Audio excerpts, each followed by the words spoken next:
Assalamualaikum warahmatullahi wabarakatuh. Perkenalkan, saya Sofyan Ramadhani dari Balai Jembatan. Untuk kesempatan seri session kali ini, saya akan sedikit sharing terkait perencanaan Structural Health Monitoring System atau SHMS pada jembatan.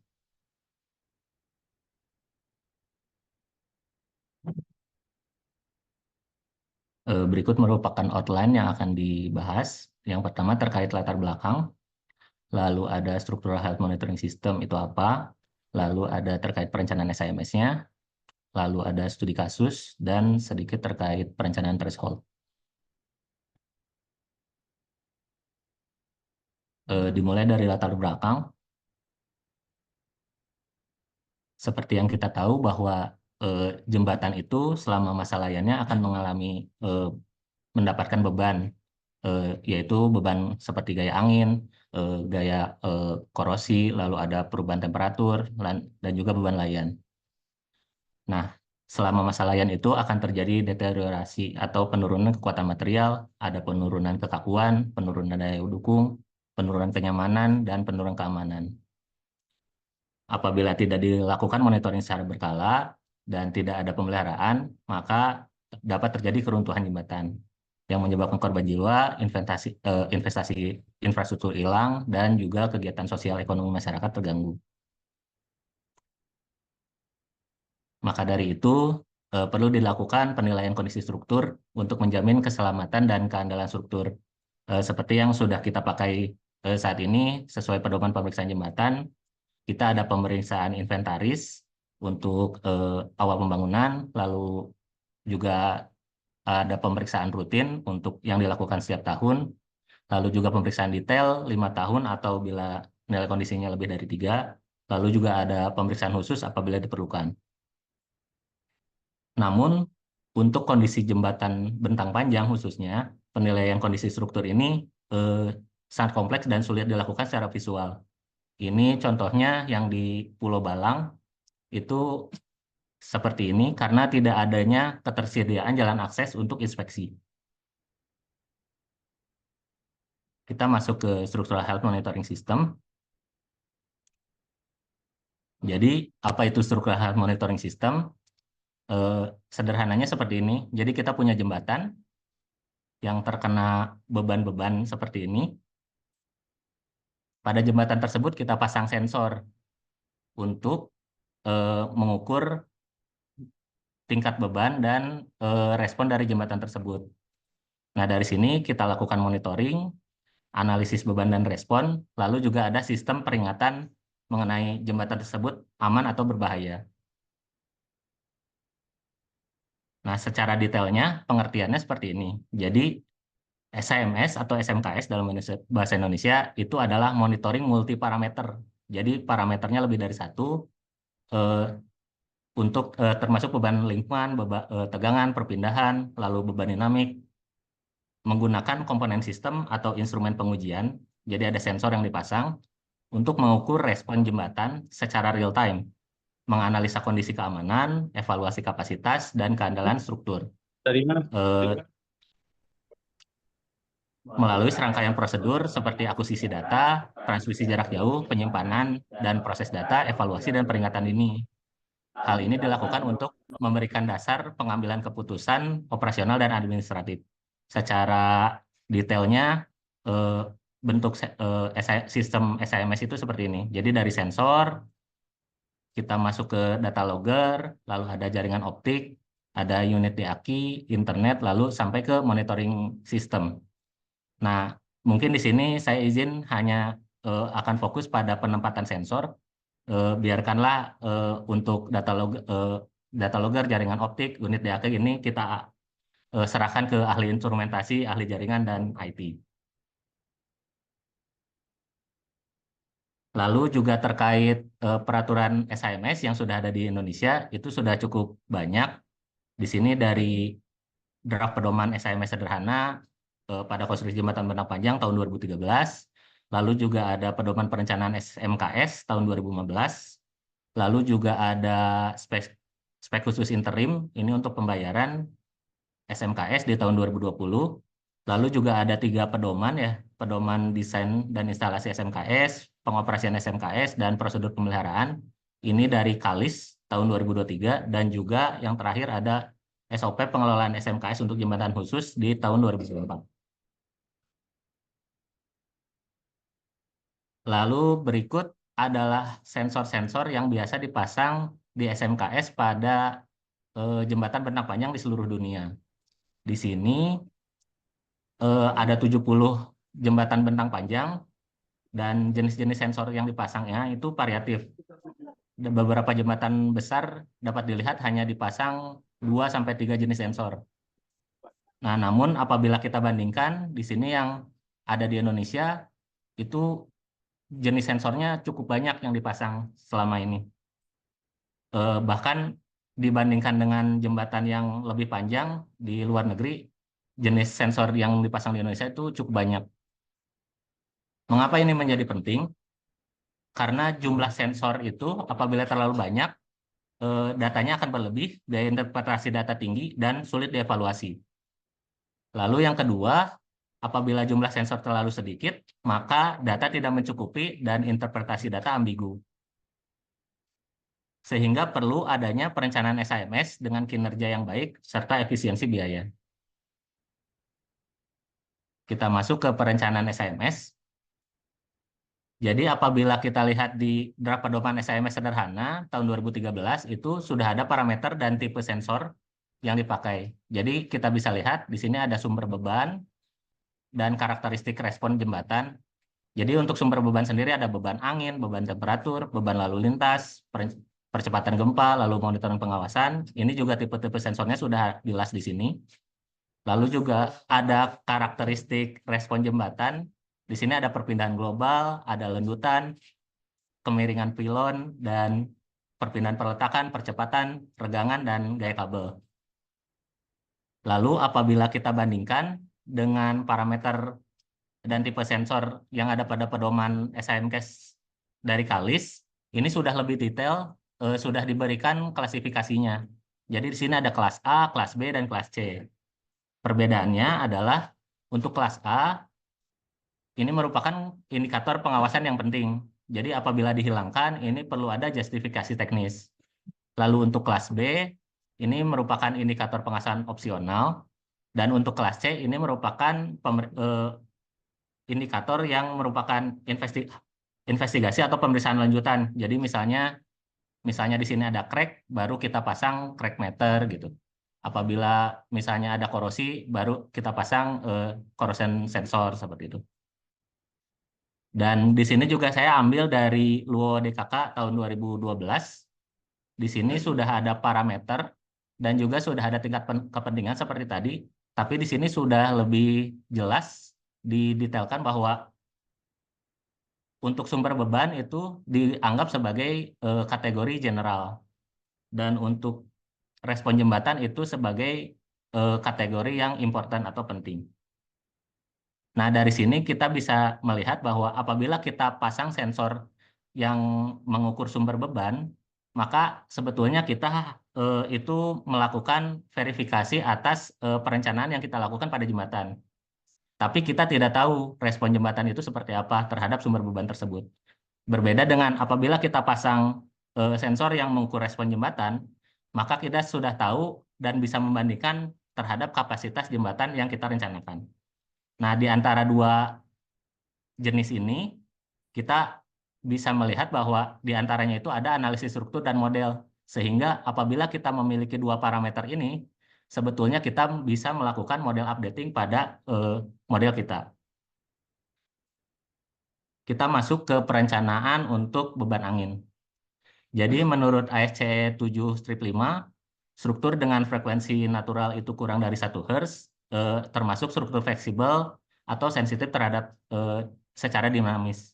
Dan resiko resonansi akibat angin itu akan lebih besar dibanding resonansi akibat gempa, karena frekuensi angin itu lebih kecil dibanding frekuensi gempa, seperti yang dijelaskan pada gambar berikut.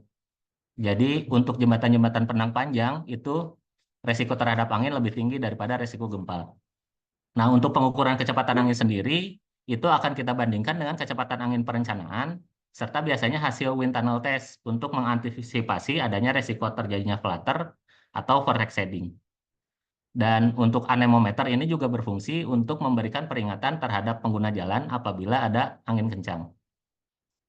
Nah, di sini sesuai pedomannya dari Kalis tahun 2023, penempatan anemometer dilakukan seperti ini. Jadi anemometer dipasang pada girder tengah jembatan dan pylon untuk mendapatkan kecepatan angin pada keseluruhan jembatan.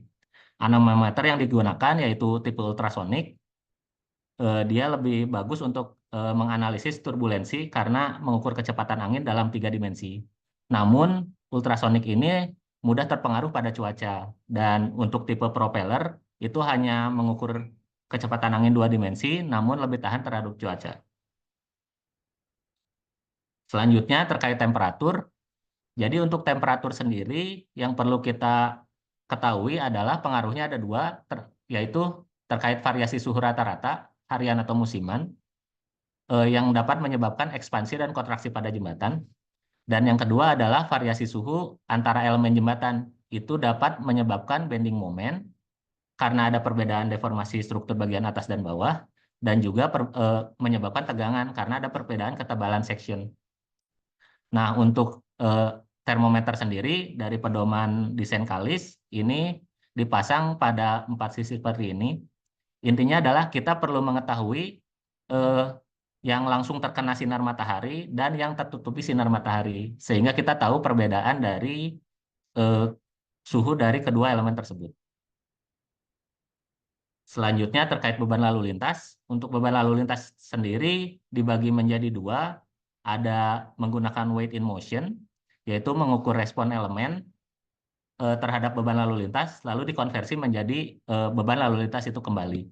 Bentuknya seperti ini. Dan ada juga CCTV tipe 2, yaitu CCTV yang menggunakan software image processing, sehingga kita bisa mengetahui jenis kendaraan apa yang lewat. Namun di sini hanya seperti traffic counting, tidak diketahui beban aktual yang terjadi. Lalu untuk percepatan gempa menggunakan seismometer, di sini bisa dipasang pada dua tempat, yaitu bidang bebas atau free field. Ini dipasang pada tanah kuat, dekat jembatan, dan lokasi yang merepresentasikan pergerakan tanah di area jembatan. Nah, ini juga tidak boleh dipasang di lokasi yang memiliki vibrasi tinggi, lokasi tangki atau pipa bawah tanah, sekitar jalan atau operasi mesin, dengan perbedaan elevasi tanah. Dan bisa juga dipasang di tiang fondasi. Kalau untuk di tiang fondasi itu dipasang minimum 1, namun jika ada potensi tertabak kapal, maka disarankan untuk dipasang di semua fondasi. Nah, untuk fondasi yang di bawah permukaan air, itu dapat dipasang di kaki tiang bagian atas fondasi. Lalu selanjutnya terkait strain gauge, untuk mengukur regangan, ini dipasang pada elemen utama, yaitu girder, pilon, atau rangka lengkung, di lokasi tegangan yang nilainya maksimum dan bisa mencapai allowable stress. Nah, di sini diperlukan juga pengecekan saat tegangan berfluktuasi, tujuannya untuk mendapatkan parameter apabila terjadi fatigue. Lalu juga strain gauge ini juga dapat dipasang jika sensor displacement itu sulit mengestimasi dampak beban hidup. Lalu strain gauge juga dapat dipasang pada strand untuk memonitoring gaya tarik, dan juga strain gauge dapat dipasang di lokasi yang diperlukan pengukuran regangan secara terus-menerus. Misalnya pernah ada history crack di situ, kita dapat pasang strain gauge apabila terjadi crack kembali. Lalu selanjutnya terkait geometri, ini dibagi 3.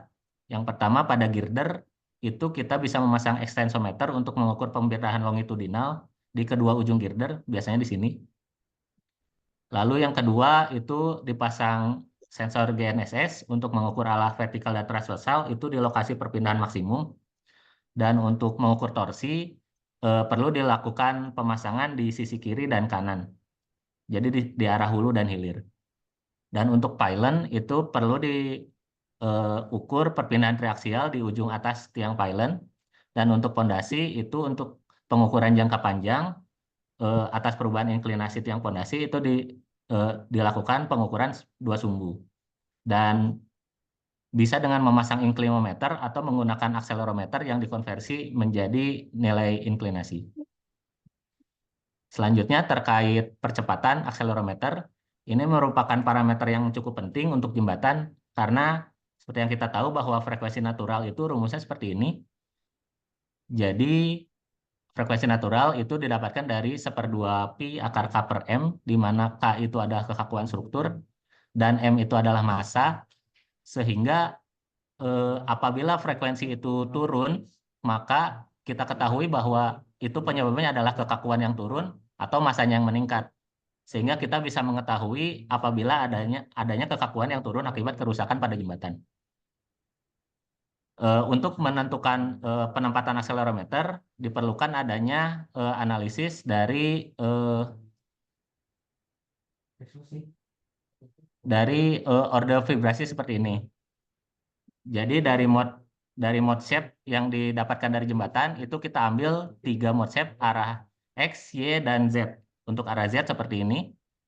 Dan ini contohnya untuk penempatan di jembatan Visabilillah ditempatkan penempatan akselerometer seperti ini. Kita masuk ke studi kasus. Jadi untuk studi kasusnya sendiri, di sini saya ambil di Jembatan Pulau Balang. Ini merupakan lokasi Jembatan Pulau Balang. Dan ini untuk data teknis Jembatan Pulau Balang. Jadi Jembatan Pulau Balang sendiri merupakan jembatan cable stay dengan 2 pylon. Main span-nya 402 meter. Dan panjang jembatan total 804 meter. Nah, sebetulnya di sini sudah ada SHMS, perencanaan SHMS pada Jembatan Pulau Balang di tahun 2017. Dan bentuknya seperti ini, totalnya ada 86 sensor yang dipasang. Dan perencanaan SHMS ini nilainya RAB awal yaitu 33 miliar. Dan pada perencanaan ini ada sensor-sensor yang harus dipasang pada saat masa konstruksi. Dan juga terjadi perubahan di Sendek di tahun 2018 yang menyebabkan gaya dalam dan distribusi gaya kabel itu berubah. Sehingga di sini saya coba kembali melakukan perencanaan untuk SHMS Jembatan Pulau Balang. Yang pertama dilakukan yaitu kita membuat model dan melakukan validasi. Validasi pemodelan ini dilakukan untuk mengetahui apakah pemodelan kita cukup representatif dalam menggambarkan kondisi nyata jembatan. Jadi pemodelan dilakukan menggunakan software Midas Civil dan parameter yang diambil yaitu parameter statik yaitu lendutan dan parameter dinamik yaitu frekuensi natural. Lalu pemodelan parameter lendutan dan frekuensi natural ini dibandingkan dengan hasil uji beban. Uji beban sendiri pada Jembatan Pulau Balang dilakukan di 8-10 Maret 2021 dengan gambaran sebagai berikut. Ini uji statik dan ini uji dinamik. Dan dilakukan pengukuran di 17 titik pengamatan lendutan. Nah, untuk validasi parameter statik, jadi untuk uji beban sendiri dilakukan dengan skema seperti berikut. Jadi di skema 1 ada berbagai tahap, di skema 2 tahapannya sebagai berikut, di skema 3 sebagai berikut, dan di skema 4 sebagai berikut. Beban-beban ini kita masukkan ke dalam pemodelan untuk dibandingkan hasil lendutannya. Hasilnya sebagai berikut. Jadi untuk yang warna orange itu hasil pemodelan, dan yang warna biru itu hasil uji beban. Ternyata pemodelan dan uji beban masih memiliki selisih di 30 mm. Nah, di sini dilakukan review terhadap kuat tekan beton. Jadi apabila kita bandingkan kuat tekan beton rencana di Pulau Balang adalah 45 MPa. Namun rata-rata tekan beton aktual itu di 61 MPa. Ini saya kumpulkan dari 1548 data uji kuat tekan. Maka dari itu dicoba dilakukan perbaikan model dengan meningkatkan parameter kekakuan material dari FC45 ke FC60. Ternyata yang didapatkan selisihnya menjadi lebih kecil, lendutannya yaitu dari 30 mili menjadi 3 mili. Dan yang paling besar itu di 9 mili perbedaannya. Nah, setelah itu kita lakukan juga validasi terhadap parameter dinamik. Jadi dari hasil uji beban dinamik, kita mendapatkan frekuensi natural di 0,312 dan 0,6. Lalu juga dilakukan analisa skema saat uji dinamik, itu didapatkan vertikal 1 di 0,31, transversal 1 di 0,46, dan vertikal 2 di 0,6. Nah, dibandingkan dengan pemodelan yang sudah diperbaiki tadi, didapatkan vertikal 1 di 0,3, transversal 1 di 0,45, dan vertikal 2 di 0,59. Jadi di sini secara parameter dinamik juga sudah mirip, sehingga model dapat dilanjutkan untuk analisis SIMS. Nah, untuk SIMS Jembatan Pulau Balang itu parameter yang ditinjau ditulis sebagai berikut. Jadi dari karakteristik dan respon jembatan itu perpindahan, ada parameter perpindahan, percepatan, regangan, dan gaya kabel. Ini jenis-jenis sensornya. Dan untuk beban lingkungan ada beban angin, temperatur, gempa, lalu lintas, dan kejadian visual. Nah, jadi untuk perencanaan SIMS, untuk jumlah sensor regangan itu diambil dari rasio tegangan terbesar dari elemen struktur. Untuk jumlah gaya kabel itu rasio tegangan terbesar dari laporan final lift off dan laporan CS. Lalu untuk sensor beban lingkungan itu dikaji sesuai studi literatur. Nah, namun untuk parameter-parameter ini sebetulnya bersifat lokal, di mana sensor tersebut diletakkan. Jadi, misalnya kita pasang 50 sensor, ya kita akan mendapatkan 50 parameter di lokasi tersebut.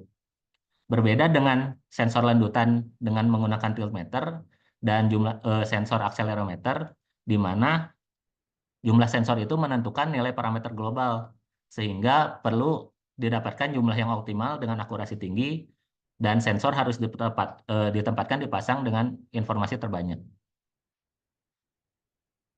Kita masuk ke percepatan. Nah, untuk percepatan itu diambil mode shape dari pemodelan seperti berikut.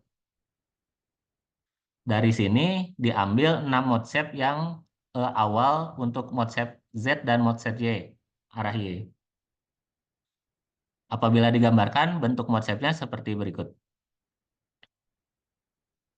Dari 6 mode shape tersebut, didapatkanlah kandidat penempatan sektor akselerometer untuk tiap target mode shape. Jadi apabila kita ingin mengetahui 6 mode shape tadi, kita perlu menempatkan 11 sensor akselerometer sebagai berikut. Apabila kita hanya butuh 5, kita menempatkannya sebagai berikut, dan seterusnya. Kenapa saya tampilkan seperti ini? Agar kita sebagai owner itu dapat mendapatkan pilihan gitu. Apabila anggarannya terbatas, ya kita pasang 3 sensor saja, tapi yang didapatkan hanya 2 mode shape seperti itu. Nah, apabila anggarannya bisa bertambah, kita bisa pasang lanjutannya di sini 2 lagi, sehingga kita dapat 3 mode shape, dan seterusnya. Lalu terkait perpindahan, yang pertama perpindahan peletakan itu bisa dipasang joint meter, dan apabila dilihat di laporan konsultan perencana ini pergerakan arah longitudinal paling besar berada di tumpuan abutmen. Maka joint meter untuk pergeseran dek itu dipasang di tumpuan abutmen A1 di sini dan A2. Dan untuk pylon itu tentu perpindahan maksimum terjadi di puncak pylon. Maka dipasang GPS pada masing-masing puncak pylon.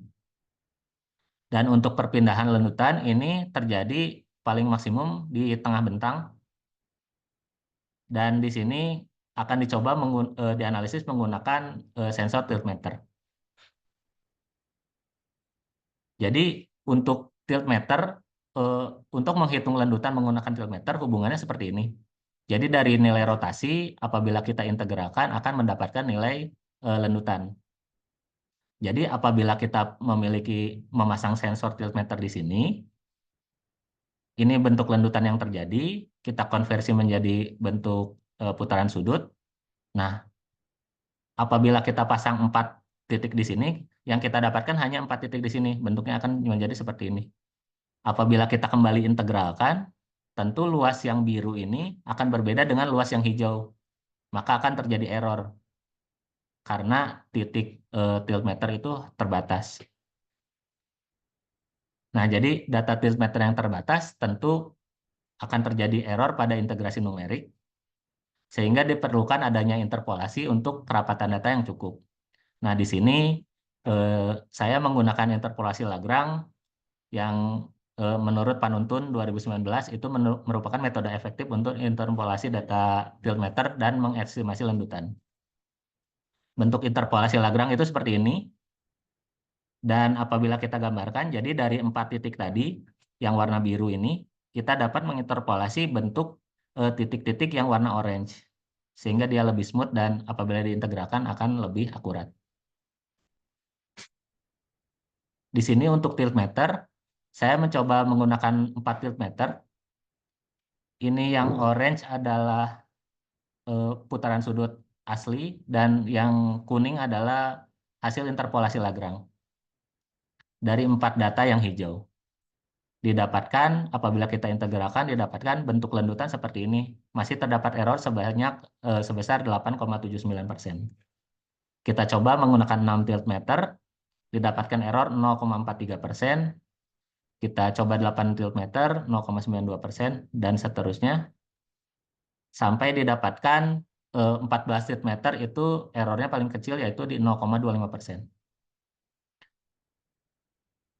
Nah, itu untuk semua skema uji beban itu kita coba menggunakan konfigurasi tiltmeter yang tadi, didapatkan bahwa emang 14 tiltmeter ini memiliki rata-rata error paling kecil, berarti akurasinya paling tinggi. Namun mempertimbangkan efisiensi biaya, digunakanlah 6 tiltmeter yang merupakan yang mendapatkan rata-rata error masih bisa diterima di 5%.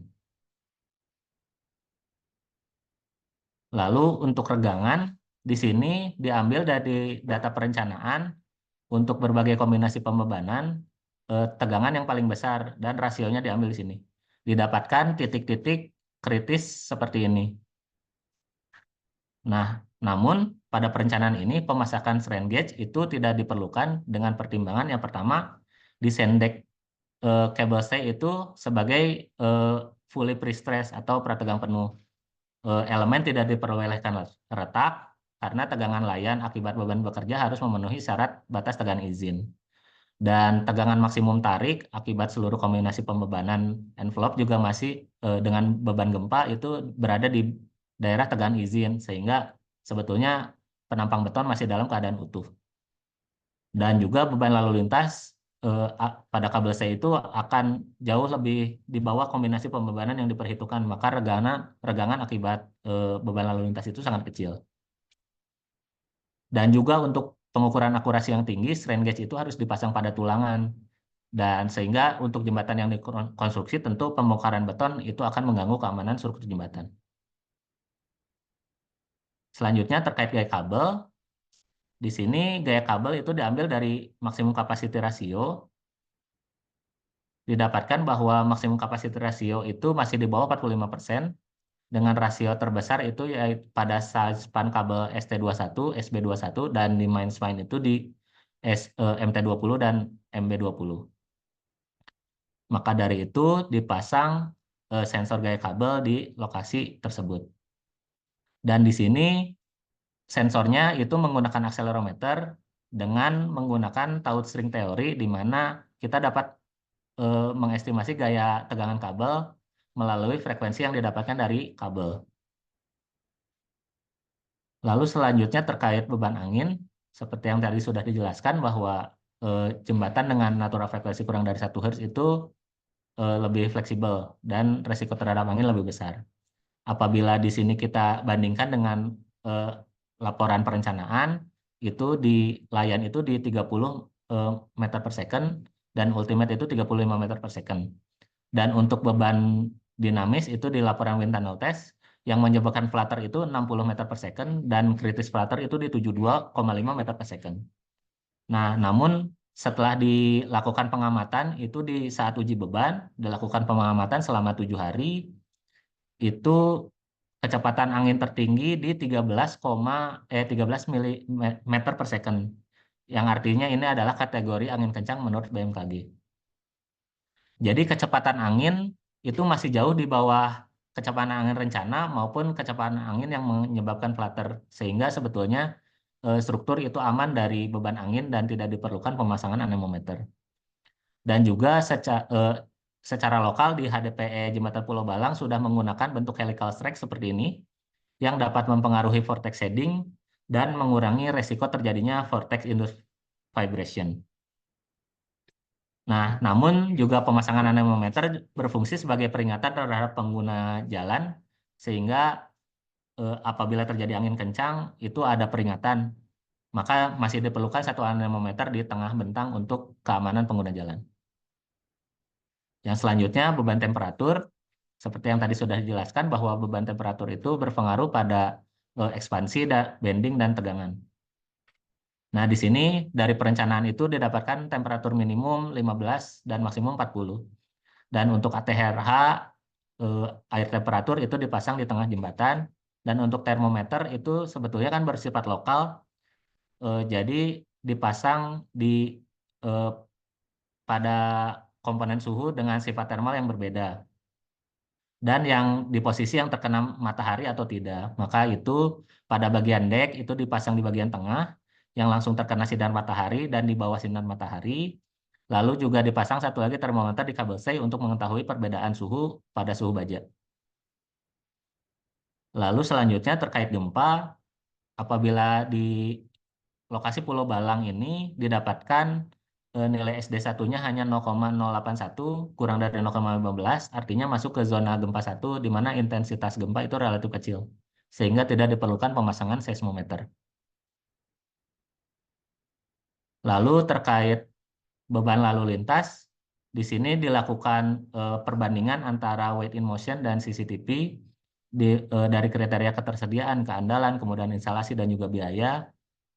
Dipilihlah CCTV tipe 2 dengan nilai yang lebih besar.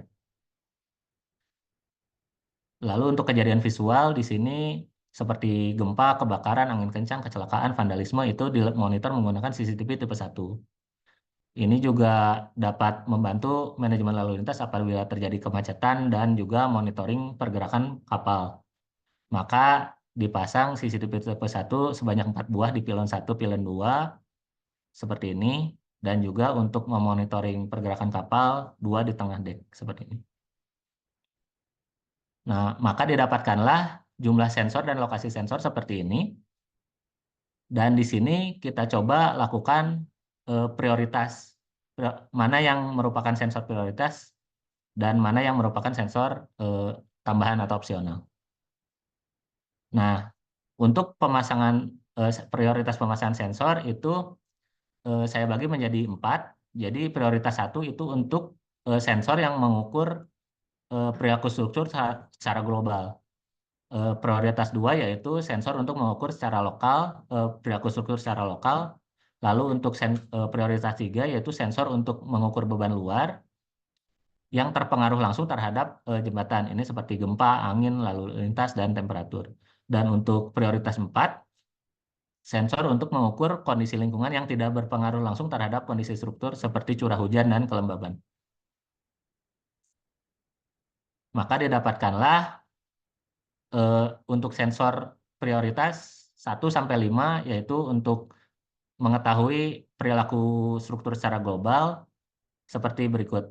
Yang pertama terkait akselerometer, lalu ada tiltmeter, GPS, dan jointmeter. Di sini kebutuhan biayanya di 7,4 miliar. Dan untuk sensor opsional yaitu prioritas 6-10, di sini ada CCTV, anemometer, termometer, ATRH, dan CCTV tipe 2 dengan kebutuhan biaya 1,1 miliar. Dan masuk ke perencanaan threshold. Jadi threshold atau ambang batas itu diperlukan sebagai indikator struktur masih sehat atau tidak.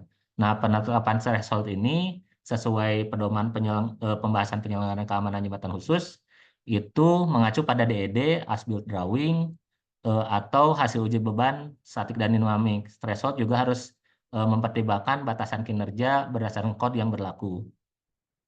Dan hasil perhitungan menggunakan model struktur yang menyeluruh atau holistik. Nah, di sini dicoba ditentukan threshold dari masing-masing sensor.